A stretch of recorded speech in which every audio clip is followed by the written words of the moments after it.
24,000 উট, প্রায় 40,000 ভেড়া, এত পরিমাণ গনিমত যখন রাসূল সাল্লাল্লাহু আলাইহি ওয়াসাল্লাম পেলেন, তিনি এগুলো বন্টন করতে শুরু করলেন। মক্কার সাহাবাদেরকে দিলেন, অন্যান্য গোত্রের লোকদেরকে দিলেন, আশেপাশের সবাইকে দিলেন। মদিনার যে সাহাবারা তাদেরকে কিছুই দিলেন না। ফলে ওনাদের মধ্যে ক্ষোভের জন্ম নিল। ক্ষোভ থেকে ওনারা সমালোচনা করতে আরম্ভ করলেন আল্লাহ রাসূল সাল্লাল্লাহু আলাইহি ওয়াসাল্লামের। এবং সমালোচনা করতে করতে এটা এমন পর্যায়ে চলে গেল, এক পর্যায়ে তারা বলতে আরম্ভ করলো যে আমরা ওনার জন্য জান দিলাম, জীবন দিলাম, আজকে উনি এত সম্পদ পেয়ে সব নিজ এলাকার লোকদের মাঝে বন্টন করে দিল, এটা কি ঠিক করলো উনি? মানে কেমন যেন রাসূল একটা ভুল করে ফেলছেন, আল্লাহ তার রাসূলকে ক্ষমা করুক, এরকম একটা কথা তারা বলে ফেললেন। আল্লাহ রাসূল সাল্লাল্লাহু আলাইহি ওয়া আলিহি ওয়াসাল্লাম যখন এই কথা শুনলেন, তিনি সবাইকে ডেকে বললেন, ইয়া মাআশারাল আনসার, আমি কি তোমাদেরকে পথভ্রষ্ট পাইনি? আমার ওসিলায় তোমরা হেদায়েতের দেখা পেয়েছো। আমি কি তোমাদেরকে নিঃস্ব পাইনি? আমার ওসিলায় তোমরা সমৃদ্ধ হয়েছো, সম্পদশালী হয়েছো। আমি কি তোমাদেরকে যুদ্ধরত অবস্থায় পাইনি? আউস খাজরাজ তোমরা তো ফাইট করতেছিলে ইচ আদার। আমি যে তোমাদের মধ্যে সম্প্রীতি আর ভালোবাসার মেলবন্ধনে তোমাদেরকে একত্রিত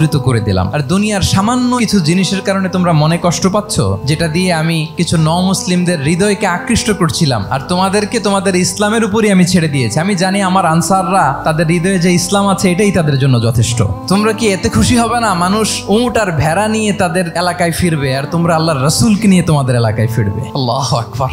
তারা বলল, ইয়া রাসূলুল্লাহ, আমরা শুধু আপনাকে পেয়েই খুশি। রাসূল সাল্লাল্লাহু আলাইহি ওয়াসাল্লাম বলেন, গোটা বিশ্বের মানুষ যদি এই পথ ধরে আর আনসারীরা যদি এই পথ ধরে, আমি এই পথ ছেড়ে দিয়ে আনসারীদের পথে হাঁটবো। আল্লাহ তুমি আনসারদের ক্ষমা করো, তাদের সন্তানদের ক্ষমা করো, তাদের নাতিদেরকে ক্ষমা করো। এভাবে মর্মস্পর্শী বক্তব্য যখন ইমোশনাল ইন্টেলিজেন্স দিয়ে যখন রাসূল সাল্লাল্লাহু আলাইহি ওয়াসাল্লাম বললেন, তারা এসেছিল ক্ষোভ নিয়ে, অসন্তোষ নিয়ে, পরে সবাই কান্না করে রাসূল সাল্লাল্লাহু আলাইহি ওয়াসাল্লামের কাছে ক্ষমা চেয়ে সেই মজলিস থেকে উঠতে বাধ্য হয়েছে।